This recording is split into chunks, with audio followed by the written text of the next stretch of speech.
نحمده ونصلي على رسوله الكريم اما بعد فاعوذ بالله من الشيطان الرجيم بسم الله الرحمن الرحيم ولا تقولوا لمن يقتل في سبيل الله اموات بل احياء ولكن لا تشعرون وَلَنَبْلُوَنَّكُمْ بِشَيْءٍ مِّنَ الْخَوْفِ وَالْجُوعِ وَنَقْصٍ مِّنَ الْأَمْوَالِ وَالْأَنفُسِ وَالثَّمَرَاتِ وَبَشِّرِ الصَّابِرِينَ الَّذِينَ إِذَا أَصَابَتْهُم مُّصِيبَةٌ قَالُوا إِنَّا لِلَّهِ وَإِنَّا إِلَيْهِ رَاجِعُونَ أُولَٰئِكَ عَلَيْهِمْ صَلَوَاتٌ مِّن رَّبِّهِمْ وَرَحْمَةٌ وَأُولَٰئِكَ هُمُ الْمُهْتَدُونَ صدق اللہ العظیم۔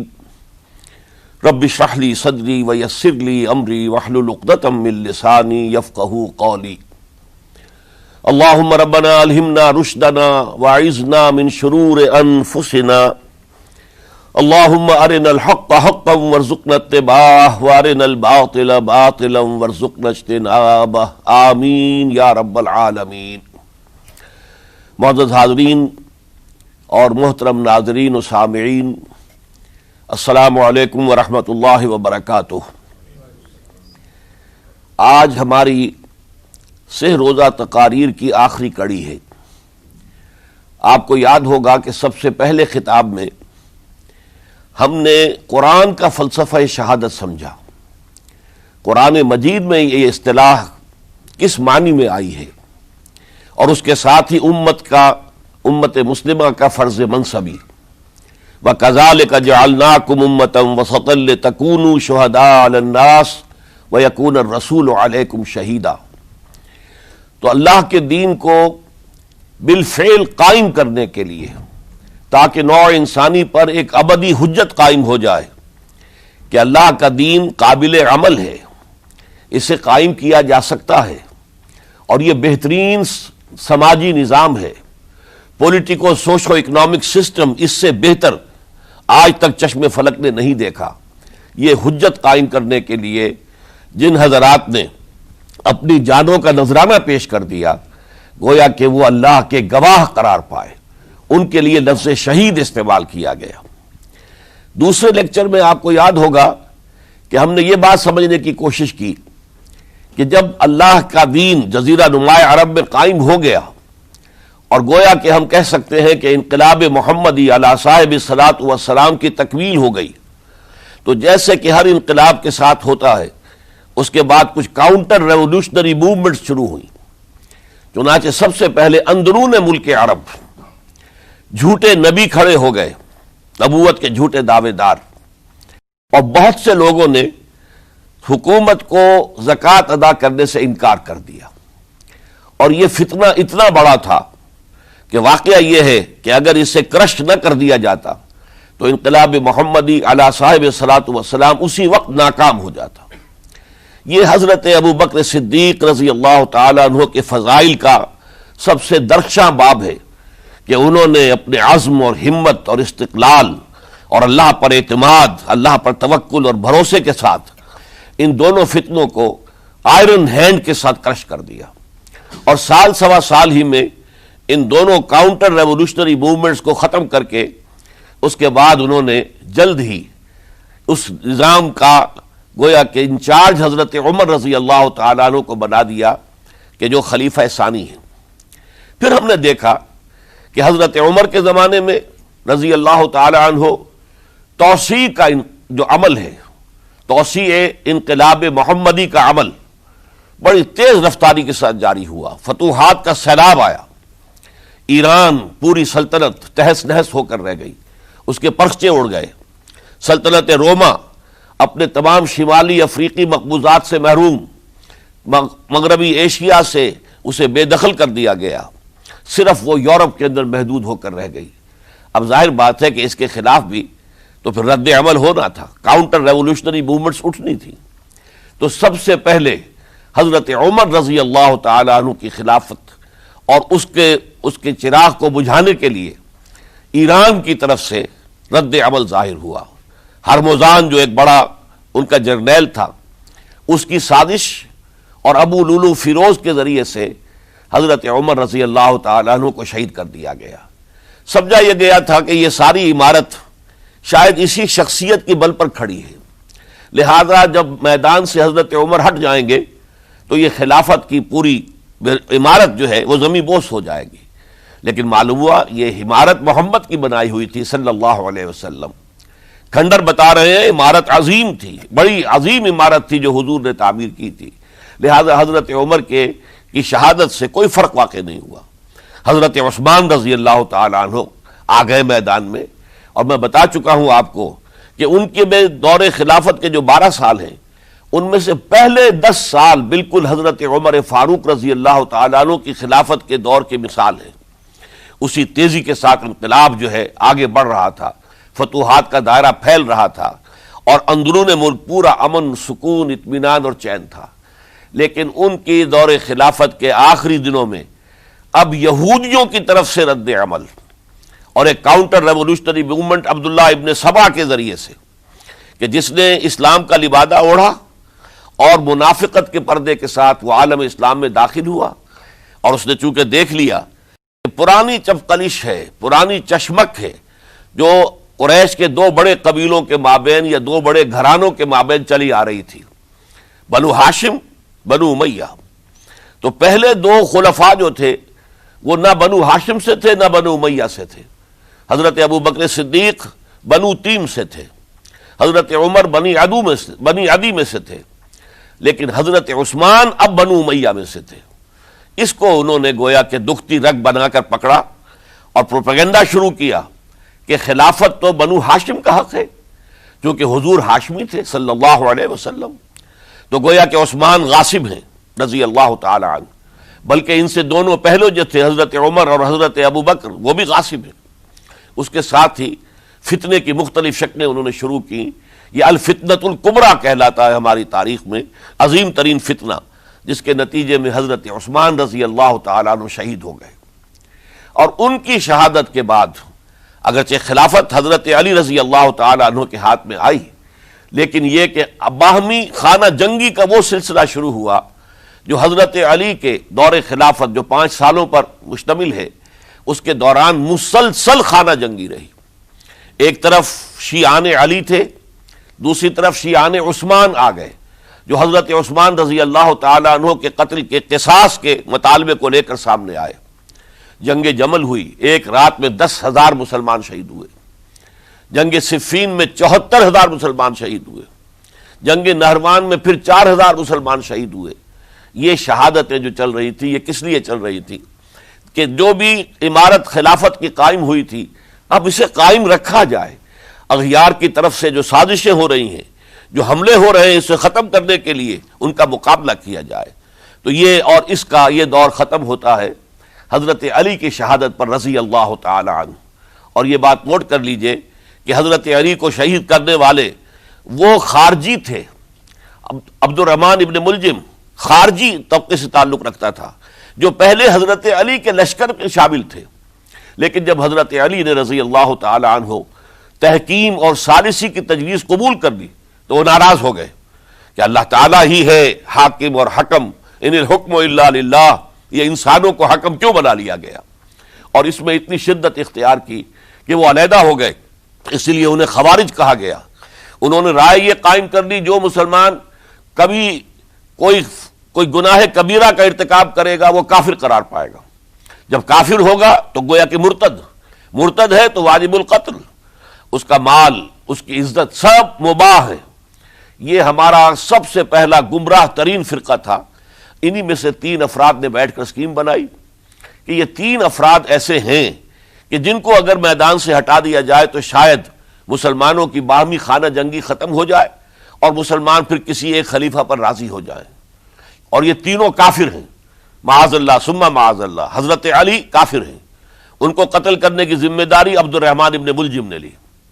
حضرت معاویہ قاتل ہیں، ان کے لیے کسی اور کو اسائن کیا گیا۔ عمرو بن العاص قاسم ہیں، ان کے لیے کسی اور کو اسائنمنٹ دی گئی۔ ہوا یہ کہ حضرت عمرو بن العاص وہ تو اس روز فجر کی نماز میں آئے نہیں، ان کی جگہ جو امام تھا وہ شہید کر دیا گیا۔ حضرت معاویہ رضی اللہ تعالی عنہ ان پر وار اوچھا پڑا، زخمی تو ہوئے لیکن یہ کہ پھر تندرست ہو گئے۔ حضرت علی رضی اللہ تعالی عنہ پر بہت کاری وار ہوا اور حضرت علی رضی اللہ تعالی عنہ کی شہادت سن 35 ہجری میں ہو گئی۔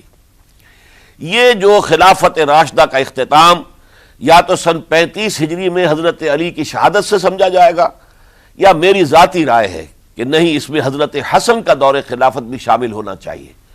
حضرت حسن کو کسی نے نامزد نہیں کیا تھا، نہ انہوں نے اپنی امیدواری کے ساتھ اپنے طاقت کے بل پر خلافت حاصل کی تھی، بلکہ حضرت علی سے جب یہ کہا گیا تھا کہ کیا ہم آپ کے بیٹے حسن کے ہاتھ پر بیعت کر لیں، تو انہوں نے فرمایا تھا کہ میں نہ تمہیں روکتا ہوں نہ حکم دیتا ہوں، یہ تمہارا معاملہ ہے، تم جسے مناسب سمجھو اس کے ہاتھ پر بیعت کر لو۔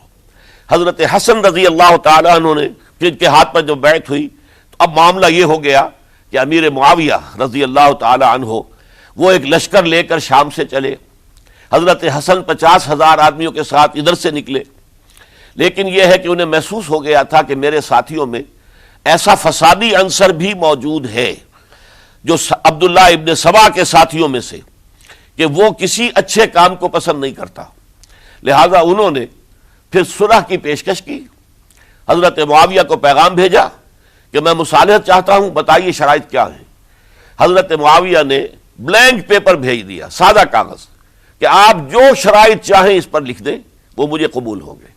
حضرت حسن نے رضی اللہ تعالیٰ عنہ شرائط لکھ دی، حضرت معاویہ نے قبول کر لی، تو حضرت حسن دستبردار ہو گئے خلافت کے دعوے سے، اور اس کے بعد پھر حضرت امیر معاویہ کی خلافت کی بیعت کی گئی۔ اس سے پہلے انہوں نے خلافت کی بیعت نہیں لی تھی۔ یہ ہے سن 41 ہجری، اور اسے عام الجماع کہا جاتا ہے، یعنی یہ اختتام ہے مسلمانوں کی خانہ جنگی کے دور کا۔ پھر جمعیت ایک ہو گئی، پھر عالم اسلام متحد ہو گیا۔ اب پورا کا پورا عالم اسلام حضرت امیر معاویہ کے زیر خلافت تھا۔ اور حضرت امیر معاویہ کون ہیں؟ وہ خود ایک صحابی رسول ہیں، جلیل القدر صحابی رسول ہیں، اور آپ کو میں نے کل بھی بتایا تھا کہ حضرت معاویہ رضی اللہ تعالی عنہ کی ایک ہمشیرہ ام حبیبہ رضی اللہ تعالی عنہ حضور کے ازواج مطہرات میں سے ہیں، تو حضور کے گویا کے برادر نسبتی ہوئے۔ جو چند لوگ جو وحی کے لکھنے پر جو کاتبین وحی جو حضور نے مقرر کیے تھے، ان میں سے ایک حضرت معاویہ بھی ہے۔ پھر حضرت معاویہ کے لیے حضور کی دعا ہمیں ملتی ہے، اللہم اجعلہ ہادیا مہدیا، اے اللہ اسے ہادی ہدایت دینے والا بنا دے اور مہدی بنا دے جو ہدایت یافتہ ہو۔ تو یہ ان کی شان ہے۔ اور پھر یہ کہ ان کے زمانے میں جب عالم اسلام متحد ہو گیا، داخلی خلفشار ختم ہو گیا، تو فتوحات کا سلسلہ بھی دوبارہ جاری ہو گیا۔ حضرت علی رضی اللہ تعالیٰ عنہ کے 5 سالہ دور خلافت میں کوئی توسیع نہیں ہو سکی تھی دارالاسلام کی، کوئی مزید علاقے جو ہیں سلطنت اسلامی میں شامل نہیں کیے جا سکے تھے، اس لیے کہ سارا معاملہ تو داخلی خلفشار کا تھا۔ جو خانہ جنگی ہو رہی تھی، ایک دوسرے کی تیروں اور تلواروں اور نیزوں سے 1 لاکھ کے قریب مسلمان ختم ہو گئے تھے، تو اندر سے گویا کہ موشن ٹوٹ گیا اس سیلاب کا۔ تو سیلاب پھر دوبارہ جب امت جمع ہو گئی عام الجماع کے بعد، تو حضرت معاویہ رضی اللہ تعالیٰ عنہ ان کا دور خلافت اب 20 برس ہے۔ اندازہ کیجئے، یہ پورے 20 برس کوئی اندرونی خلفشار نہیں ہوا، کوئی جھگڑا نہیں ہوا، کوئی فساد نہیں ہوا، بلکہ جو فتوحات کا دائرہ تھا شروع ہو گیا۔ مکرار اور سندھ کے علاقے فتح ہوئے، کابل اور یہ افغانستان کا علاقہ فتح ہوا، ترکستان کے علاقوں کے اندر پیش قدمی ہوئی، ادھر یہ کہ قیصر سلطنت روما کا اس کے مرکزی شہر قسطنطنیہ پر حملہ کیا گیا، جس کے لیے کہ حضور کی حدیث موجود تھی پیشن گوئی کے طور پر، اول جیش یغزو مدینۃ القیصر مغفورون لہم۔ حضور نے فرمایا تھا کہ جو پہلا لشکر قیصر کے شہر پر حملہ کرے گا تو وہ سب کے سب وہ مغفرت پا جائیں گے، اللہ تعالیٰ ان کی مغفرت فرما دے گا۔ اگرچہ کامیابی نہیں ہوئی، لیکن اس پیشن گوئی کی وجہ سے آپ کو معلوم ہے کہ حضرت ایوب رضی اللہ تعالی عنہ ان کو بھی اس پیشن گوئی کی وجہ سے، حالانکہ 90 برس سے اوپر عمر تھی، لیکن وہ بھی کہا انہوں نے کہ میں بھی اس میں جانا چاہتا ہوں، چنانچہ اس لشکر میں گئے، وہیں فوت ہوئے۔ بہرحال یہ سارے کارنامے اپنی جگہ پر، امن و امان اپنی جگہ پر، اس کے باوجود اہل سنت والجماعت حضرت معاویہ کے دور خلافت کو خلافت راشدہ میں شامل نہیں سمجھتے. اس کی وجہ کیا ہے؟ خلافت راشدہ کی شرط اولین قرآن مجید کے حکم کے مطابق امرہم شورا بینہم، مسلمانوں کے باہمی معاملات باہمی مشورے سے طے پاتے ہیں. حضرت ابو بکر صدیق رضی اللہ تعالیٰ عنہ سقیفہ بنی سعدہ کے اندر مشورے کے بعد ان کو منتخب کیا گیا اور ان کے ہاتھ پر بیعت ہوئی. حضرت عمر رضی اللہ تعالیٰ عنہ کو حضرت ابو بکر نے مسلمانوں سے مشورہ کر کے پھر نامزد کیا. حضرت عثمان کے لیے حضرت عمر رضی اللہ تعالیٰ عنہ نے اپنے جانشین کے لیے 6 افراد پر مشتمل کمیٹی بنا دی، جو بڑے سے بڑے جو اصحاب جو جن کے بارے میں کہا گیا ہے کہ جن کو دنیا ہی میں بشارت دے دی گئی تھی، جو عشرہ مبشرہ میں سے جو باقی تھے، ان کے اوپر مشتمل کمیٹی بنا دی کہ آپ لوگ طے کر لیں اور اپنے سے کسی ایک پر جمع ہو جائیں. اس اعتبار سے حضرت علی کے ہاتھ پر بھی جو بیعت ہوئی ہے تو وہ اہل مدینہ کے دباؤ پر ہوئی ہے، ان کے مطالبے پر ہوئی ہے. حضرت علی خود جو ہے وہ خلافت کے مدعی نہیں تھے بلکہ انکار کرتے رہے، چونکہ فتنے کا دور تھا. حضرت عثمان شہید ہوئے تھے، مسلمانوں کے دل زخمی تھے. اس حالت میں وہ سمجھتے تھے کہ اگر میں یہ خلافت جو ہے اپنے ہاتھ میں لے لوں گا تو ہو سکتا ہے کہ اس کا حق ادا نہ کر سکوں. لیکن یہ کہ جب انہوں نے دیکھا کوئی اور بھی تیار نہیں، طلحہ بھی تیار نہیں، زبیر بھی تیار نہیں، تو آخر مسلمانوں کو بغیر امارت کے چھوڑا تو نہیں جا سکتا. تو حضرت علی نے وہ قبول کر لی. حضرت حسن کے بارے میں بتا چکا ہوں کہ ان کے بارے میں لوگوں نے کہا تو حضرت علی نے فرمایا میں نہ حکم دیتا ہوں نہ روکتا ہوں. لیکن حضرت امیر معاویہ رضی اللہ تعالیٰ عنہ صحابی بھی ہیں، حضور کے قرابت دار بھی ہیں، کاتبین وحی میں سے بھی ہیں.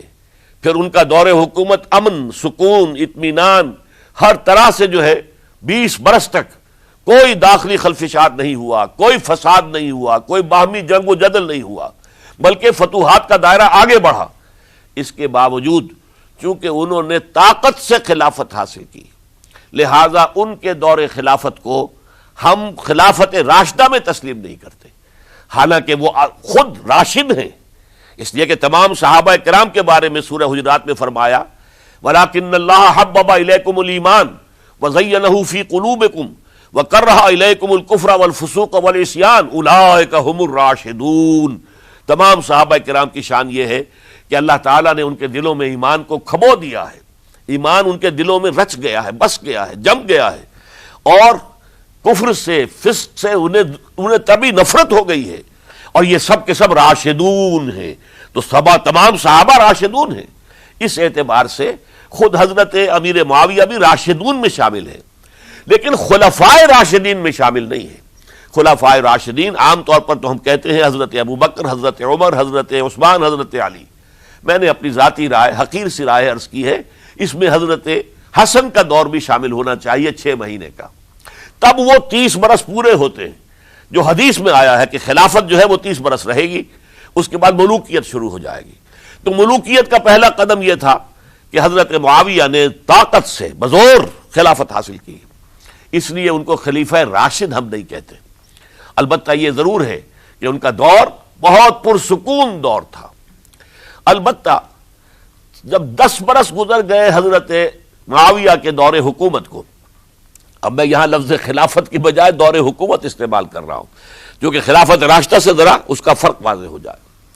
تو اس وقت ایک اور صحابی، جلیل القدر صحابی مغیرہ ابن شعبہ رضی اللہ تعالی عنہ، وہ حضرت معاویہ کے پاس آئے اور انہوں نے یہ کہا کہ دیکھیے اگر آپ نے اپنے بعد اپنا جانشین نامزد نہ کیا تو ہو سکتا ہے پھر فسادات پیدا ہو جائیں، پھر مختلف لوگ خلافت کا دعویٰ لے کر کھڑے ہو جائیں، پھر خانہ جنگی ہو جائے. 5 برس کی خانہ جنگی میں 1 لاکھ سے زیادہ مسلمان شہید ہو چکے ہیں، قتل ہو چکے ہیں، ہلاک ہو چکے ہیں. اب دوبارہ وہی دور نہ آ جائے، لہذا آپ اپنا جانشین نامزد کر دیجئے. امیر معاویہ ریلیکٹنٹ تھے، لیکن انہوں نے دلائل دیے، دلائل مضبوط تھے. انہوں نے کہا کہ اب کبار صحابہ دنیا سے رخصت ہو چکے، وہ جماعت کہ جن کی تربیت اور تزکیہ، جن کی تعلیم حضور نے خود کی تھی اور ان کو اندر سے پاک کر دیا تھا، ان کی نیتیں بالکل پاک ہو چکی تھی، کوئی نفسانیت ان میں نہیں رہی تھی، وہ جماعت تو اکثر و بیشتر اب ختم ہو چکی، فوت پا چکے، وفات ہو چکی. لہذا اب جو ہے اکثر و بیشتر نو مسلم ہیں. جو بعد کے فتوحات کے ذریعے سے اسلام لائے ہیں، لہذا ان کے اندر نہ وہ پختگی ہے، نہ ان کے اندر وہ تقوی ہے، نہ تدین ہے، نہ اصول پرستی ہے۔ اسلام کی پوری تعلیمات جو ہیں وہ ان کے وجود کے اندر، ان کے شعور کے اندر گہری اتری ہوئی نہیں ہے۔ لہذا اب صورتحال وہ نہیں رہ سکے گی جو حضرت ابو بکر یا حضرت عمر یا حضرت عثمان یا حضرت علی کے زمانے میں تھی۔ لہذا آپ نامزد کیجئے۔ یہ بھی بتا دوں کہ مغیرہ ابن شعبہ کون تھے رضی اللہ تعالیٰ عنہ۔ نمبر ایک یہ کہ یہ اصحاب شجرہ میں شامل ہیں، جن 1400 یا 1800 افراد نے حضور سے بیعت کی تھی صلح حدیبیہ سے متصل قبل، اس درخت کے نیچے بیٹھ کر، جس کے بارے میں سورہ فتح میں فرمایا گیا کہ لقد رضی اللہ عن المؤمنین اذ یبایعونک تحت الشجرہ، اللہ ان تمام اہل ایمان سے راضی ہو گیا جو ہے نبی صلی اللہ علیہ وسلم آپ کے دست مبارک پر بیعت کر رہے تھے اس درخت کے نیچے، ان میں سے موجود، ان میں یہ مغیرہ ابن شعبہ ہے۔ پھر مغیرہ ابن شعبہ وہ ہے کہ حضرت علی اور امیر معاویہ ان کے درمیان جو خانہ جنگی ہوئی اس میں ہمیشہ حضرت علی کے ساتھ رہے، حضرت علی کے ہی وہ سپورٹر تھے، ان کے ساتھ تھے۔ اس پہلو سے اچھی طرح سمجھ لیجئے کہ یہ نہیں ہے کہ وہ در حقیقت کو پہلے سے وہ امیر معاویہ کے ساتھی تھے، نہیں، لیکن اب جو صورتحال وہ دیکھ رہے تھے، جہاں دیدہ انسان تھے، بہت بڑے سیاستدان تھے، جانتے تھے حالات کو، حالات کے نبض پر ان کا ہاتھ تھا، لہذا انہوں نے یہ مشورہ دیا اور پھر امیر معاویہ نے اس مشورے کو قبول کر لیا اور یزید کی ولی عہدی کا اعلان کر دیا۔ یہ بالکل مڈل ہے حضرت امیر معاویہ کے دور خلافت کا درمیان۔ یہ 10 سال جب ہو گئے تھے حضرت امیر معاویہ کی خلافت کو یا حکومت کو، تب یہ معاملہ پیش آیا اور یزید کے ہاتھ پر یہ بیعت ولی عہدی تمام جو بھی مختلف گورنرز تھے ان کے ذریعے سے کہہ دیا گیا اپنے اپنے علاقے کے لوگوں سے بیعت لے لو۔ یہ بیعت عام طور پر لوگوں نے کر لی، البتہ 5 شخصیتیں جو بہت نمایاں تھیں انہوں نے اس بیعت سے انکار کیا۔ ان میں کون تھے ذرا نوٹ کیجئے۔ حضرت ابو بکر فوت ہو چکے، ان کے بیٹے عبد الرحمن ابن ابی بکر۔ حضرت عمر فوت ہو چکے، ان کے بیٹے عبداللہ ابن عمر۔ حضرت زبیر فوت ہو چکے، ان کے بیٹے عبداللہ ابن زبیر۔ حضرت عباس فوت ہو چکے، ان کے بیٹے عبداللہ ابن عباس۔ حضرت علی شہید ہو چکے، ان کے بیٹے حسین ابن علی رضی اللہ تعالی عنہم اجمعین۔ یہ 5 جو امت کے بہت بڑے 5 افراد کے گویا کے وہ چشم و چراغ تھے ان گھرانوں کے، انہوں نے انکار کیا۔ اور ان میں خاص طور پر عبد الرحمن ابن ابی بکر نے یہ جملہ کہا کہ تم چاہتے ہو کہ قیصر و کسریٰ کی سنت پر عمل کرو کہ باپ کے بعد بیٹا حاکم بن جائے، یعنی ایک قدم تو خلافت کا نظام پہلے ہی نیچے اتر چکا۔ مشاورت سے تو حضرت امیر معاویہ کا بھی جو نسب ہوا ہے وہ مشاورت سے نہیں ہوا۔ ایک درجے میں وہ جو اللہ تعالیٰ کے رسول نے عمارت بنائی تھی شاندار، اس خلافت کا جو سیاسی نظام تھا اس میں ایک تو کڑی آ چکی زوال کی کہ ایک شخص نے طاقت کے ذریعے سے خلافت حاصل کر لی۔ اب اس کی اگلی کڑی لانا چاہتے ہو کہ قیصر و کسریٰ کے طریقے سے خاندان کے اندر، ایک قبیلے کے اندر یہ خلافت جو ہے یا حکومت جو ہے نسل بعد نسل، باپ کے بعد بیٹا اور بیٹے کے بعد پوتا، اس کو ہم کبھی گوارا نہیں کریں گے۔ حضرت امیر معاویہ بہت دانشمند انسان تھے، انہوں نے ان 5 حضرات پر کوئی تشدد نہیں کیا، کوئی جبر نہیں کیا، بلکہ رہنے دیا، ٹھیک ہے یہ بیعت نہیں کر رہے، ابھی تو بیعت ولی عہدی ہے، کوئی حرج نہیں۔ لہذا کوئی جھگڑا، کوئی اس وجہ سے کوئی فساد، اس بنا پر کوئی جنگ نہیں ہوئی۔ 10 سال گزر گئے، یعنی 10 سال تک یزید ولی عہد رہا ہے، 10 سال تک، اور اس سوائے ان 5 بڑی شخصیتوں کے جو پوری امت تھی، عوام الناس تھے، ان سب نے اسے قبول کیا۔ یہ صورتحال اب جب پیدا ہوئی جب حضرت امیر معاویہ کا انتقال ہو گیا، یہ سن 60 ہجری ہے۔ اب سوال پیدا ہوا کہ وہ ولی عہدی کی بیعت اب بیعت خلافت میں منتقل ہو جائے گی۔ لہذا پھر یہ ہوا کہ سب لوگوں سے، سب گورنروں کو لکھ دیا گیا تمام صوبوں کے اندر کہ اپنے اپنے لوگوں سے بیعت لے لو۔ ظاہر بات ہے کہ وہاں کوئی ریفرنڈم نہیں ہوتا تھا، کوئی ووٹ نہیں ہوتے تھے کہ اس کی پرچیاں ڈالی جا رہی ہوں، ایک ایک شخص سے رائے لینا نہیں ہوتی تھی، بلکہ اس وقت کی جمہوریت یہ تھی اور شورائیت یہ تھی کہ ڈفرنٹ کلینز ہیں، ڈفرنٹ فیملیز ہیں، ڈفرنٹ ٹرائبز ہیں، ان کے سردار، ان کے بڑے لوگ، ان کے اہم لوگ بیعت کر لیں تو گویا کہ سب کی بیعت ہو گئی۔ وہ ایک قبائلی نظام تھا اور اس میں یہ نہیں تھا نظام کے ووٹ بنے ہوئے ہوں اور اس کی پرچیاں ڈالی جا رہی ہوں، تو تمام عالم اسلام نے گویا کہ بیعت قبول کر لی اب یزید کی بحیثیت خلیفہ۔ اب وہ جو 5 آدمی تھے ان میں سے ایک فوت ہو چکے تھے، حضرت عبد الرحمن ابن ابی بکر رضی اللہ تعالی عنہما، دونوں فوت ہو گئے، لیکن باقی 4 رہ گئے۔ ان 4 کو نوٹ کیجئے، اور یہ بڑا سینسٹیو ایشو ہے جس پر میں اب گفتگو کر رہا ہوں۔ ان 4 میں کون ہیں؟ عبداللہ ابن عباس، عمر میں سب سے بڑے وہ ہیں، اور ان کی شان یہ ہے کہ انہیں حبر الامہ کہا گیا ہے، امت کے سب سے بڑے عالم، اور قرآن مجید کے وہ سب سے پہلے مفسر ہیں۔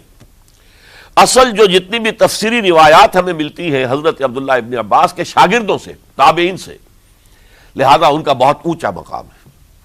حضرت عبداللہ ابن عمر، ان کا مقام بھی آپ کو معلوم ہے، حدیثوں کی کتنی بڑی تعداد ہے جو عبداللہ ابن عمر سے مروی ہے، اور اس کو سلسلۃ الذہب کی پہلی کڑی کہا جاتا ہے۔ روایت حدیث میں جو سنہری زنجیر ہے اس کا آغاز حضرت عبداللہ ابن عمر ہے۔ ایک طرف یہ دونوں ہو گئے، ان دونوں کی رائے کیا ہوئی؟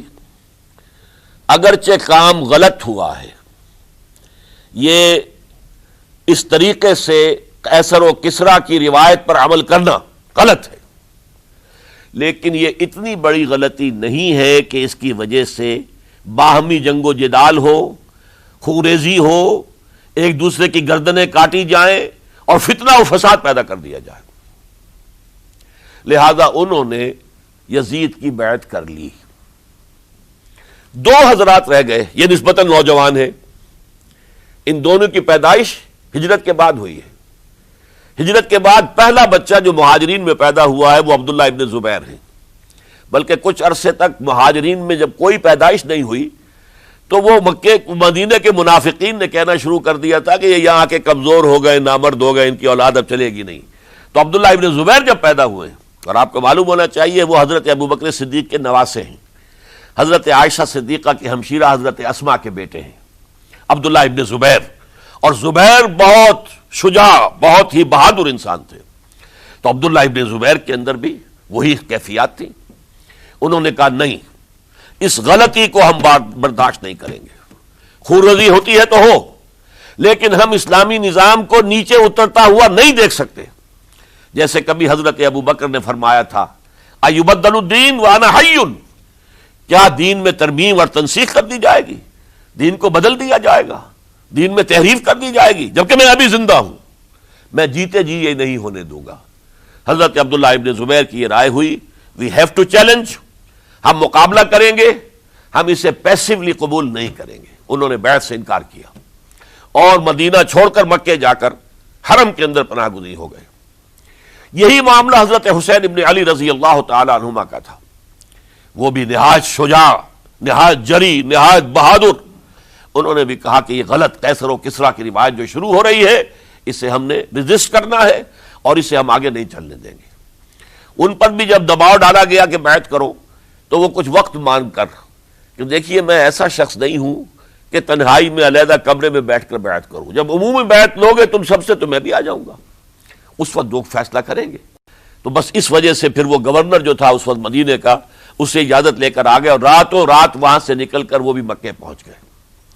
تو اب یہ 4 جو ہیں 2 گروہوں میں تقسیم ہو گئے، 2+2۔ 2 کی رائے یہ ہوئی کہ بات غلط ہے، لیکن اس کی بنا پر خونریزی، جنگ و جدال، جنگ آپس میں خونریزی کرنا یہ صحیح نہیں ہے، بلکہ مصلحت اس میں ہے کہ اس کو قبول کر لیا جائے۔ پھر اللہ تعالیٰ کو بہتر حالات پیدا کرے گا اس کے ذریعے سے، تعلیم کے ذریعے، تلقین کے ذریعے سے، جیسے نبی اکرم صلی اللہ علیہ وسلم نے اتنا عظیم انقلاب برپا کیا تھا۔ ہم کوشش کریں گے کہ نظام حکومت کی اصلاح ہو جائے، لیکن اس وقت اگر ہم اڑ گئے تو پھر گویا کہ خونریزی اور فساد اور باہمی جو جنگ ہے وہ شروع ہو جائے گی۔ اور 2 حضرات کی رائے ہوئی کہ نہیں، ہمیں ہر صورت میں ریزسٹ کرنا ہے، خونریزی ہوتی ہے تو ہو، ہمیں جانیں دینی پڑتی ہے تو دیں گے، ہم شہادت قبول کریں گے، لیکن اس غلطی کو قبول نہیں کر سکتے۔ تو میں اس کے لیے عرض کر رہا ہوں، یہ تیسری شہادتوں کا جو دور شروع ہوا ہے، پہلا شہادتوں کا دور حضور کا دور، دین کو قائم کرنے کی جد و جہد میں جنہوں نے جانیں دی ہیں۔ دوسرا دور اس دین کے خلاف جو کاؤنٹر ریولوشنری موومنٹس آئی ہیں ان کو رفع کرنے کے لیے جانے دینا. ہزاروں صحابہ کی جانیں اس میں بھی گئی ہیں. وہ سیلمہ ابن کذاب ہو یا مانعین زکوٰۃ ہو، ان کے خلاف جو جہاد ہوا. پھر ظاہر بات ہے کہ حضرت عثمان رضی اللہ تعالیٰ عنہ کے بعد جو فساد ہوا وہ شہادتیں کیا تھی؟ اس دین کے نظام کو قائم رکھنے کے لیے، انٹیکٹ رہے، دشمن اس کے اندر رکھنے ڈالنے میں کامیاب نہ ہو جائے. اب تیسرا دور وہ آ رہا ہے کہ جب کہ داخلی طور پر اس نظام خلافت کے اندر زوال شروع ہو رہا ہے. اس زوال کو روکنے کے لیے کہ وہ اپنی اصل جو خلافت کا نظام اللہ نے اور اس کے رسول نے دیا ہے اس کی بنیاد پر قائم رہے، لہذا ہم ریزسٹ کریں گے اس تبدیلی کو اور میدان میں آ کر مقابلہ کریں گے. یہ حضرت عبداللہ ابن زبیر رضی اللہ تعالی عنہما اور حسین ابن علی رضی اللہ تعالی عنہما، اب ان دونوں میں ایک اختلاف ہوا. حضرت عبداللہ ابن زبیر کی رائے یہ تھی کہ یہ مکہ ہے، یہ اللہ کا گھر ہے، یہ حرم ہے، اور یہاں کے لوگ بہت سے برے اثرات سے ابھی تک بچے ہوئے ہیں، پاک ہیں، لہذا ہمیں یہاں رہنا چاہیے. اس کو مرکز بنا کر ظاہر بات ہے اسی مکے سے محمد الرسول اللہ صلی اللہ علیہ وسلم نے دعوت شروع کی تھی، وہیں سے وہ پھیل کر جو ہے ایک عظیم انقلاب کی شکل اس نے اختیار کی تھی، ایک عظیم مملکت جو ہے حضور چھوڑ کر گئے تھے. تو ہمیں مکے میں رہ کر ہی اپنی تحریک شروع کرنی چاہیے. لیکن ادھر حضرت علی کے پاس پیغام آ رہے تھے کوفے سے. کوفہ چونکہ حضرت حسین کے پاس پیغام آ رہے تھے کوفے سے، چونکہ کوفے کو حضرت علی نے دارالخلافہ بنا لیا تھا اور وہاں سمجھا جاتا تھا کہ حضرت علی کے ہمدرد اور حضرت شیعان علی جنہیں ہم کہیں ان کے ساتھی ہم خیال یہ لوگ ہیں کثرت کے ساتھ. اور وہاں سے اب خطوط کا تانتا شروع ہو گیا، آپ یہاں آئیے، ہم بےتاب ہیں، آپ کا استقبال کریں گے، آپ کے ہاتھ پر بیعت کریں گے، تاکہ یہ جو قیصر و کسریٰ کی سنت شروع ہو رہی ہے اس کو روکا جا سکے. وہ تانتا بندھا ہوا ہے خطوط کا. تو حضرت حسین رضی اللہ تعالیٰ عنہ نے فیصلہ کر لیا کہ میں کوفے جاؤں گا. حضرت زبیر روکتے رہ گئے کہ نہیں، کوفیوں پر اعتماد نہ کیجیے، یہ زبانی کلامی ساتھ دیتے ہیں، جب ڈنڈا چلتا ہے تو پھر یہ ہٹ جاتے ہیں میدان سے، ان پر اعتماد نہ کریں آپ. لہذا یہی مکے میں رہیے اور ہم دونوں مل کر ایک بڑی طاقت بن جائیں گے. اور یہ مکہ جو ہے ہمارے لیے حصار ہے، یہ ہمارے لیے پناہ گاہ ہے، یہاں سے اس دعوت کا آغاز کیا جائے. اب یہ افسوس ہے، اس سے اللہ کی مشیت سمجھا جائے، اللہ کی مرضی ہے. جو کچھ ہوتا ہے وہ تو بے اذن رب ہوتا ہے. اللہ اپنی مصلحتوں سے ہم سے زیادہ واقف ہے، ہم تو نہیں سمجھ سکتے. حضرت حسین نے فیصلہ کیا اور ڈٹ گئے اس فیصلے پر کہ میں کوفے جاؤں گا. اب یہ بھی بات قرآن مجید میں آیا ہے، حضور سے خطاب کر کے فرمایا گیا فَإِذَا عَزَمْتَ فَتَوَكَّلْ عَلَى اللَّهِ. جب ایک مرتبہ آپ ایک ارادہ کر لیں تو پھر اللہ پر توکل کیجئے. پھر یہ نہیں کہ کبھی آگے کبھی پیچھے، جاؤں یا نہ جاؤں، یہ نہیں، یہ تردد یہ نہیں، بلکہ یہ کہ ایک فیصلہ کر کے ڈٹ جائیے، اس لیے کہ جو بھی نتیجہ ہے وہ تو اللہ کے ہاتھ میں ہے. لہذا اللہ پر توکل کیجئے. فَإِذَا عَزَمْتَ فَتَوَكَّلْ عَلَى اللَّهِ. لہذا سب نے سمجھایا حضرت حسین کو کہ آپ کوفے نہ جائیں. سمجھانے والوں میں حضرت عمر بھی تھے رضی اللہ، حضرت عبداللہ ابن عمر بھی تھے رضی اللہ تعالی عنہ.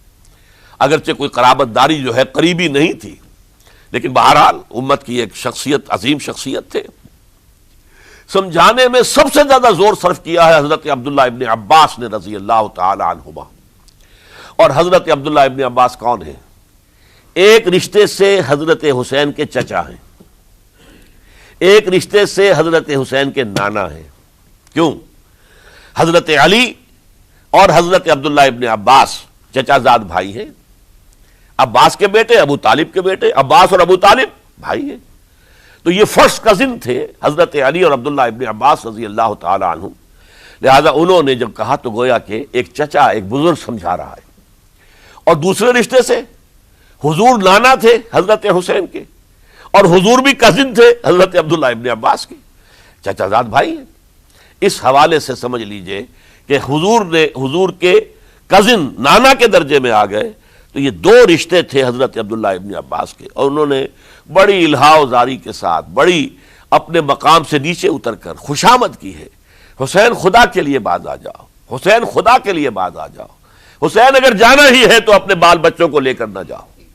جس طریقے سے تمہارے باپ حضرت علی رضی اللہ تعالیٰ عنہ کو کوفہ کے اندر ذبح کر دیا گیا، کہیں ایسا نہ ہو کہ تمہیں بھی تمہارے بال بچوں کے سامنے ذبح کر دیا جائے، باز آ جاؤ۔ لیکن حضرت حسین اب اللہ کی طرف سے ان کے دل میں ایک ارادہ پختہ ہو چکا تھا، اور انہوں نے حضرت مسلم بن عقیل کو بھیجا تھا کہ جاؤ میری طرف سے کوفے والوں سے بیعت لے اور پھر مجھے اطلاع دو۔ وہ گئے، وہاں 12,000 افراد نے بیعت کر لی۔ اب ان کا خط آ گیا کہ یہاں تو فضا بالکل ہموار ہے، اتنے لوگوں نے بیعت کی ہے، باقی بھی جیسے ہی آپ سامنے آ جائیں گے سب بیعت کر لیں گے، لہذا یہاں پر وہ ریزسٹنس کے لیے گویا کہ ہمارے پاس طاقت اس کوفے کے اندر بہت مضبوط طاقت ہوگی کہ ہم یزید کی حکومت کے خلاف ریزسٹ کر سکیں۔ اس کے بعد ہوا کیا؟ یزید نے عبید اللہ ابن زیاد کو گورنر بنا کر بھیج دیا۔ یہ شخص تھا بہت ڈنڈا چلانے والا، اس نے سختیاں شروع کی تو بہت سے لوگ اس بیعت سے تائب ہو گئے، لیکن مسلم بن عقیل وہ میدان میں آئے اور ان کے ساتھ ہزاروں آدمی آ گئے جنہوں نے بیعت کی تھی، ابھی تک بیعت پر قائم تھے، اور انہوں نے گورنر کے گھر کا گھیراؤ کر لیا۔ گورنر کے ساتھ 30-40 آدمی تھے کل، وہ چھتوں پر چڑھ گئے، وہاں سے پتھراؤ کیا، اور وہاں سے جو 30-40 آدمی کوفے کے تھے ان سے کہا تم اپنے اپنے لوگوں کو کہو کہ چلے جائیں واپس یہاں سے۔ انہوں نے اوپر سے کہنا شروع کیا، ڈرایا، بہت خوفناک نتیجہ نکلے گا، اب عبید اللہ ابن زیاد تم سب کو ہلاک کر دے گا۔ ایک ایک کر کے بھیڑ چھٹتی چلی گئی اور صرف چند افراد رہ گئے، اور اس کے نتیجے میں حضرت مسلم بن عقیل شہید کر دیے گئے، بلکہ ایک شخص حامی نے انہیں پناہ دی تھی کوفے میں، ان کو بھی قتل کر دیا گیا، شہید کر دیا گیا۔ اس پر یہ ہے کہ انہوں نے ایک شخص کے ذریعے سے پیغام دیا قتل کیے جانے سے پہلے کہ دیکھو میرا تو وقت آ گیا ہے، میں تو اب قتل ہو جاؤں گا، شہید کر دیا جاؤں گا، تو میرا پیغام حسین تک پہنچا دو رضی اللہ تعالی عنہ کہ یہاں یہ بغاوت ہو گئی۔ لوگوں نے، کوفیوں نے، الکوفی لا یوفی، کوفی جو ہے وہ پورا نہیں کرتا اپنے عہد کو اور وفا کو، اس کا ایک ثبوت ہمیں مل گیا ہے، یہ سب کے سب منحرف ہو گئے بیعت سے، آپ جہاں تک آ گئے وہاں سے واپس چلے جائیے۔ جب حضرت حسین کے پاس یہ پیغام پہنچا اور انہوں نے ارادہ کیا کہ ٹھیک ہے یہ تو حالات بدل گئے، لہذا واپس چلنا چاہیے، شاید عبداللہ ابن زبیر کی رائے ہی صحیح ہے، ہمیں مکے ہی میں بیٹھ کر کام کرنا چاہیے۔ لیکن اب جو ہے عرب کا ایک خاص مزاج ہے، حضرت مسلم بن عقیل کے بیٹے آڑے آ گئے، اب ہم اپنے باپ کے خون کا قصاص لیے بغیر نہیں جائیں گے۔ اور حضرت حسین رضی اللہ تعالیٰ عنہ بامروت انسان، شریف النفس انسان، کیسے ممکن تھا غیرت مند غیور انسان وہ کیسے ان کی بات کو رد کر دیتا؟ لہذا اچھا چلو چلتے ہیں کوفے کی طرف۔ آگے بڑھتے چلے گئے، کربلا میں پہنچ گئے، جو کچھ وہاں ہوا ہے پھر آپ کو معلوم ہے۔ اس میں یہ بات ہے، پہلے 1000 کا لشکر بھیجا تھا عبید اللہ ابن زیاد نے، اس پر حضرت حسین رضی اللہ تعالیٰ عنہ نے جو باتیں کہیں وہ کچھ اثر انداز ہو گئی۔ ان کا افسر جو تھا حر بن یزید تمیمی، وہ بعد میں حضرت حسین کا حامی ہو گیا اور حضرت حسین کے ساتھ ہی اس کو بھی شہادت نصیب ہوئی۔ پھر دوسرے کو بھیجا عمرو بن سعد۔ عمرو بن سعد بھی ایک بڑی عظیم شخصیت کا بیٹا تھا، حضرت سعد ابن ابی وقاص جو فاتح ایران تھے، اور جن کو غزوہ احد کے موقع پر حضور نے فرمایا تھا کہ اے سعد تیر چلاؤ، میرے ماں باپ تم پر قربان ہوں۔ جبکہ احد میں گھیراؤ کر لیا تھا حضور کا اور کفار قتل کرنے کے لیے ہجوم کر رہے تھے، اور کچھ حضرات تیر چلا چلا کے انہیں پھینک رہے تھے، دور جو ہے ہٹا رہے تھے، ان میں سے حضرت سعد ابن ابی وقاص بھی تھے۔ پھر وہ فاتح ایران تھے، اسی لیے گورنر بن گئے تھے ایران کے۔ سعد جو ہے ان کا بیٹے، یہ عمرو جو ہے یہ اب ایک بڑے صوبے کا گورنر بھی تھا، اس وقت 4000 آدمی دے کر بھیجا، وہ بھی نرمی کرتا رہا، اس نے کوئی تشدد نہیں کیا، اس کے اندر بہرحال اپنے عظیم باپ کے خون کا کچھ اثر تھا۔ لیکن یہ کہ پھر ابن زیاد کو اطلاع مل گئی کہ عمرو ابن سعد جو ہے وہ تو لے تو لال کر رہا ہے، حملہ نہیں کر رہا، قتل نہیں کر رہا، بلکہ یہ کہ وہ تو اس راستہ بھی دینے کے لیے تیار ہے کہ نہ مدینے کی طرف جائیے اور نہ آپ مکے کی طرف جائیے، نہ کوفے کی طرف جائیے، بلکہ آپ چاہے تو دمشق چلے جائیں، یزید سے اپنا معاملہ کر لیں۔ اس پر ابن زیاد نے پھر وہاں سے خط لکھا ہے، میں نے تمہیں اس کام کے لیے بھیجا تھا، میں نے تمہیں حکم دیا تھا حسین سے میری بیعت لو، یعنی میری بیعت کے ذریعے یزید کی بیعت لو اور اسے پکڑ کر لا کر میرے سامنے پیش کرو۔ لہذا پھر اس نے ایک بہت خونخوار شخص کو زیادہ فوج دے کر بھیجا ہے، اور وہ جو ہے اس نے آ کر جو ہے شمر نے پھر اس نے فیصلہ کن معاملہ کیا۔ حضرت حسین رضی اللہ تعالیٰ عنہ نے ان دنوں میں جو وہاں گزرے ہیں، جتنے بھی کوفی آئے ہوئے تھے نا، اکثر و بیشتر تو کوفے کے لوگ تھے، ان سے کہا کہ میں خود نہیں آیا، تم نے مجھے بلایا تھا، اے فلاں ابن فلاں کیا تم نے مجھے خط نہیں لکھا تھا کہ آؤ؟ اے فلاں ابن فلاں کیا تم نے مجھے پیغام نہیں بھیجا تھا کہ یہاں تشریف لائیے؟ اور دیکھو میرے پاس تمہارے خطوط موجود ہیں۔ وہ ایک تھیلا جس میں کہ خطوط ہے وہ بھی لا کے میدان میں رکھ دیا۔ یہ حضرت حسین رضی اللہ تعالیٰ عنہ کی شرافت اور اپنی صاف دلی، کوئی اس کے اندر عیاری نہیں تھی ان کے اندر، معاذ اللہ ثم معاذ اللہ، لیکن یہ کہ اس کا نتیجہ اچھا نہیں نکلا۔ نتیجہ کیا نکلا؟ اب انہیں پتا چل گیا کوفیوں کو، اگر اب حسین زندہ دمشق پہنچ گئے یزید کے پاس تو یہ ہم سب کا بھاڑا پھوڑ دیں گے، ہماری شامت آ جائے گی، لہذا اب تو کسی صورت انہیں زندہ نہیں رہنے دینا۔ یہ ایک بڑا اہم واقعہ، نوٹ کر لیجئے اس کو، اس لیے کہ حضرت حسین نے ایک ایک کا نام لے کر، اے فلاں ابن فلاں، اے فلاں ابن فلاں، اے فلاں ابن فلاں، کیا تم نے خط نہیں لکھا تھا؟ کیا تمہارا پیغام نہیں تھا؟ اب انہوں نے دیکھا کہ یہ بھانڈا اگر یزید کے ہاں جا کر پھوڑ دیا گیا تو پھر ہماری خیر نہیں ہوگی۔ یہی وجہ ہے حضرت حسین کو شہید کرنے کے بعد، یہ نوٹ کر لیجئے، 72 آدمی تھے کل، جس کو کہہ لیں لشکر حضرت حسین کا رضی اللہ تعالیٰ عنہ، ان میں سے 20 خاندان بنی ہاشم کے چشم و چراغ تھے۔ وہ بڑی بہادری سے لڑے ہیں، بڑی بہادری سے لڑے، ایک ایک نے لڑ کر جان دی ہے، بہت سو کو مارا ہے۔ یقاتلون فی سبیل اللہ فیقتلون ویقتلون، قتل کر بھی رہے تھے، قتل ہو بھی رہے تھے، ایک ایک کر کے قتل ہو رہے تھے، شہید ہو رہے تھے۔ 20 جو ہے خاندان بنی ہاشم میں سے شہید ہوئے ہیں۔ حضرت حسین رضی اللہ تعالیٰ عنہ کا ایک بہت ہی انفنٹ چھوٹا بچہ وہ بھی شہید ہوا ہے۔ باقی سب مرد، تمام مرد، سوائے ایک حضرت حسین کے بیٹے حضرت علی بن حسین زین العابدین کہلائے بعد میں، وہ بیمار تھے، وہ جنگ میں حصہ نہیں لے سکتے تھے، وہ بچ گئے صرف۔ اچھا، حضرت حسین شہید ہو گئے، یہ ہے 10 محرم الحرام سن 61 ہجری۔ کیا مطلب ہے؟ حضور کے انتقال کے ٹھیک 50 برس بعد، سن 11 ہجری میں حضور کا انتقال، اور سن 61 ہجری میں حضور کے نواسے، اور جن کے بارے میں حضور نے فرمایا سیدہ شباب اہل الجنہ، حضرت حسین شہید کر دیے گئے۔ اور اس کے بعد اس لشکر نے خیموں کو آگ لگا دی۔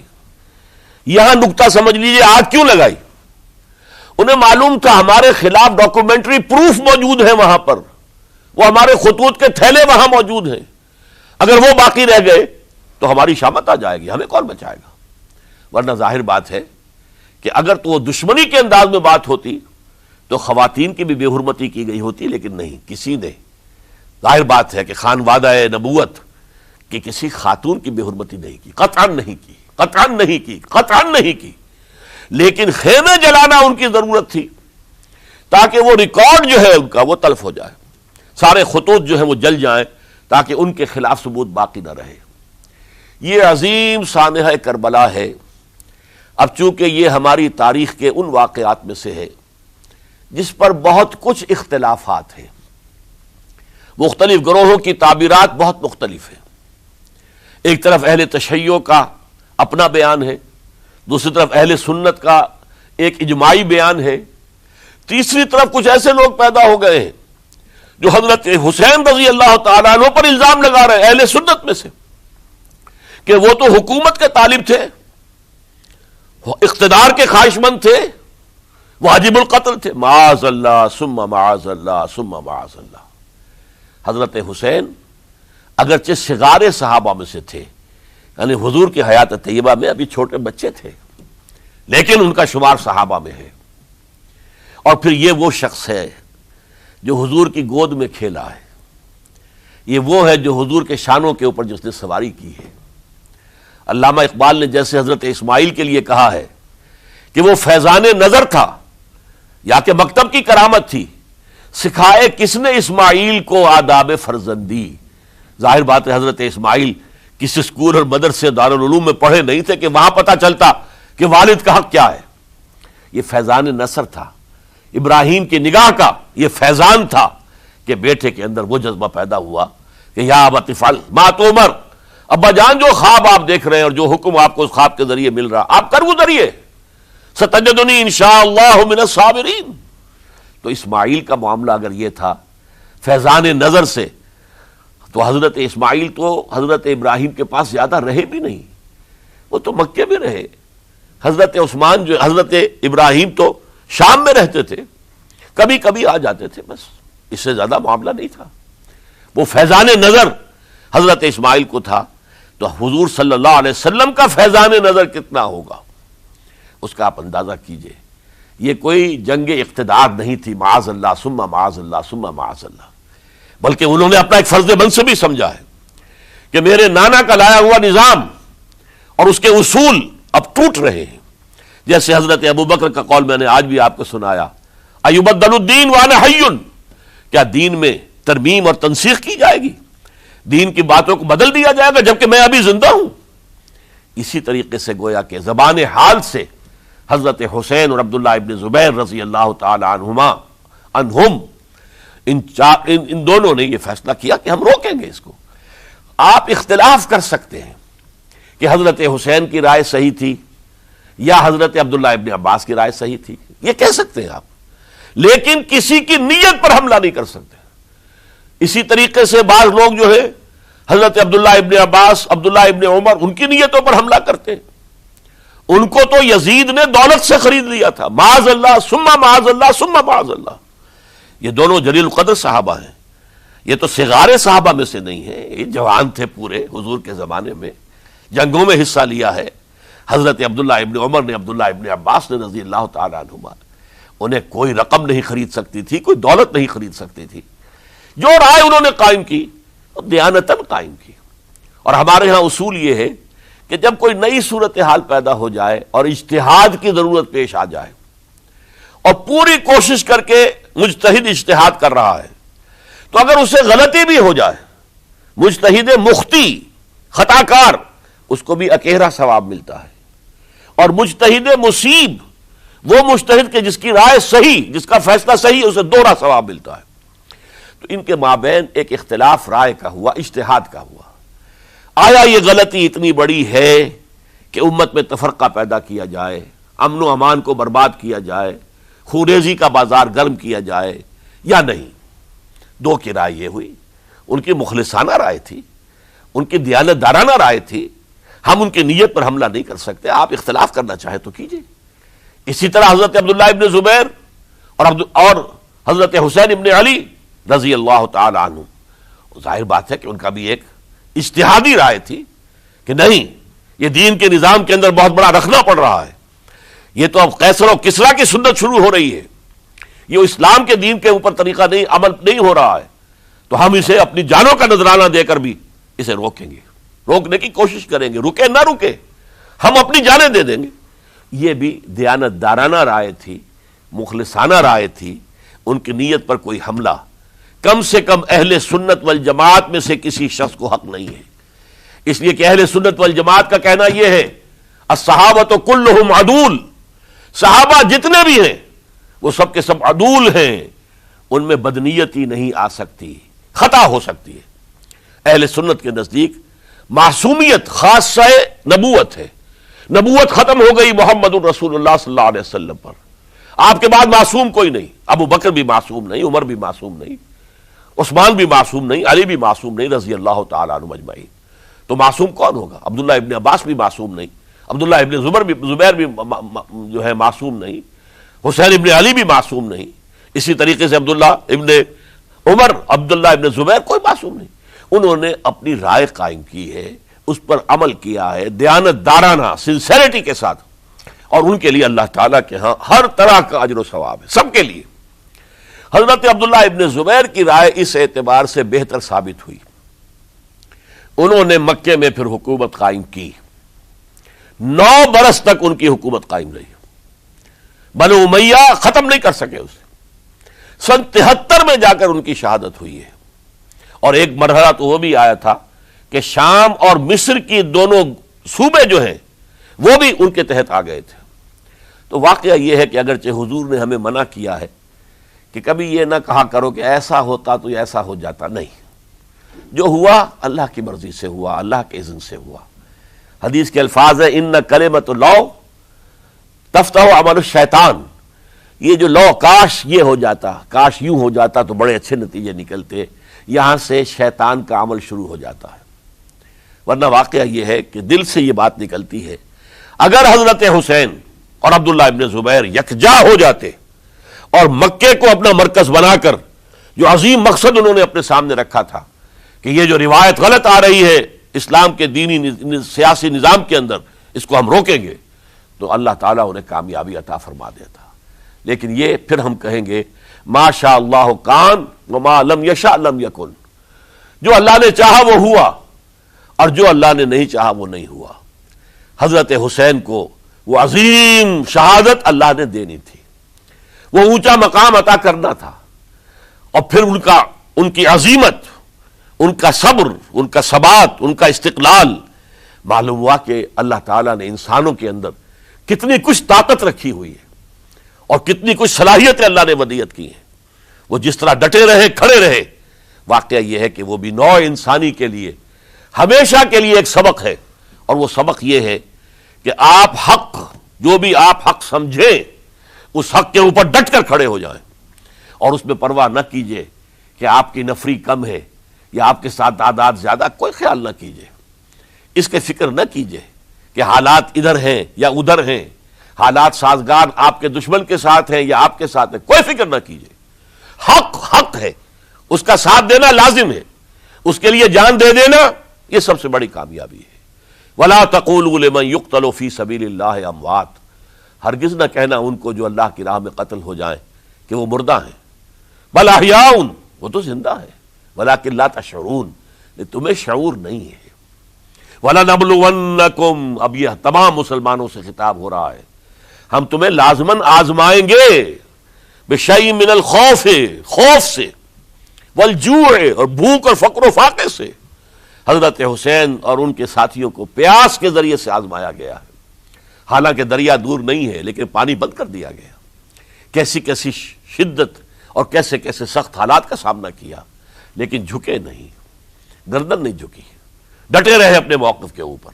وَلَنَبْلُوَنَّكُمْ بِشَيْءٍ مِّنَ الْخَوْفِ وَالْجُوعِ وَنَقْصٍ مِّنَ الْأَمْوَالِ وَالْأَنفُسِ وَالثَّمَرَاتِ، اور ہم تمہیں جانی اور مالی نقصانات کے ذریعے سے آزمائیں گے۔ وَبَشِّرِ الصَّابِرِينَ، اور اے نبی بشارت دے دیجئے صبر کرنے والوں کو۔ الَّذِينَ إِذَا أَصَابَتْهُمْ مُصِيبَةٌ، وہ کہ جن کو اگر کوئی مصیبت آئے، ان پر نازل ہو جائے، قالوا، تو وہ کہیں گے اِنَّا لِلَّهِ وَإِنَّا إِلَيْهِ راجعون، ہم اللہ ہی کے ہیں، اللہ ہی کی طرف ہمیں لوٹ جانا ہے۔ اولئک علیہم صلوات من ربہم ورحمہ، یہ ہیں وہ جن پر ان کے رب کی طرف سے صلوات ہیں، درود ہے اور رحمت ہے۔ وَأُولَئِكَ هُمُ الْمُهْتَدُونَ، اور یہی ہدایت یافتہ ہیں۔ اللہم ربنا اجعلنا منہم، اللہم ربنا اجعلنا منہم، میرے اور آپ کے لیے سبق یہ ہے، صرف حضرت حسین کا کوئی دن منا لینا یہ نہیں، ٹھیک ہے یاد تازہ کیجئے، بہت اچھی بات ہے، لیکن اس کا نتیجہ یہ نکلنا چاہیے کہ اگر حضرت حسین نے اپنی ہی نہیں، اپنے خاندان کی، اپنے اعزاء و اقربا کی، اپنے ساتھیوں کی جانوں کی قربانی پیش کر دی حق کے لیے، تو ہمیں بھی فیصلہ اور سبق یہ لینا چاہیے کہ ہمیں حق کا ساتھ دینا ہے، ہرچہ بعد چاہے اس کے نتائج کچھ بھی نکلے۔ اقول قولی ھذا واستغفر اللہ لی ولکم ولسائر المسلمین والمسلمات۔